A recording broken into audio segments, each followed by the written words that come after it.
in the mountain village of Chinge, it was said that when the mist grew thick and the lanterns flickered blue, a bride in red silk would walk the forest paths, searching for a home. No one dared to follow her. Liang was a woodcutter who did not believe in spirits. When his traps began returning empty and his food ran low, he followed the sound of soft crying one night beyond the trees. That was when he saw her, standing beneath a twisted pine, her veil drifting like smoke. She lifted her face. Beautiful, too beautiful. "I am lost," she whispered. "May I stay in your home until dawn?" Liang hesitated, but the cold was cruel, and her eyes held a sorrow that pierced him. He wrapped his cloak around her shoulders and led her back to his cabin. That night, he dreamed of fire and running shadows. When he woke, scratches marked his door, deep as if made by claws. His stored meat was gone, and muddy footprints circled the bed where she had slept.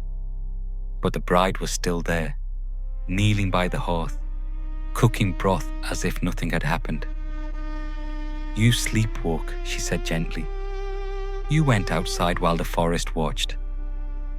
Liang said nothing, though fear tightened in his chest.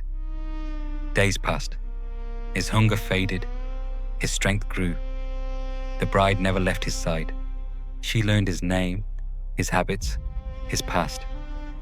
She smiled when he spoke of marriage, and sometimes, when the fire dimmed, he swore he saw a shadow behind her, long-eared, shifting, watching him. One evening, the village shaman came to his door. "Your house smells of old fur and blood," the shaman said. "You are not alone." The bride watched from behind the curtain, her smile thin. That night, the shaman burned talismans and scattered rice around the cabin. The air twisted. Wind slammed the walls. From the corner of Liang's eye, he saw her reflection in the window. No longer a woman, but a fox standing on two legs, wrapped in red silk, its mouth stretched into a mockery of a smile. "You promised me shelter," it whispered, its voice pressing into his skull. "And I promised you warmth." The shaman shouted for Liang to run, but Liang did not move.